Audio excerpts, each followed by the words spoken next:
คิดฮอดปานใดก็สิได้อดเอาย่านผิดหวังน้ำตาย่อยเนี่ยหัวใจลอยเป็นบ้าปวง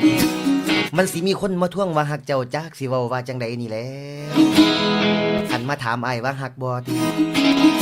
อ้ายตอบได้เบิดใจนั่งอ้ายละฮักตั้งแต่เจ้าคือจังเตาดอกฮักทานเป็นคือจังแม่ม่านฮักทองปุงหัวหยุ่งเป็นฮักหวีเป็นคือจังปีมันฮักกล้วยขั้นกระบวยฮักแองเนาะเป็นคือจังบักแฟงฮักคางบ่ว่างเจ้าแก่บักใดแล้วชีวิตอ้ายก็ได้แต่ว่าคืนอยู่ไปน้ำตาอ้ายไหลแน่นอนนะกีฬาเมื่อทางหักเขานั้นมันไปบ่หอดฟัน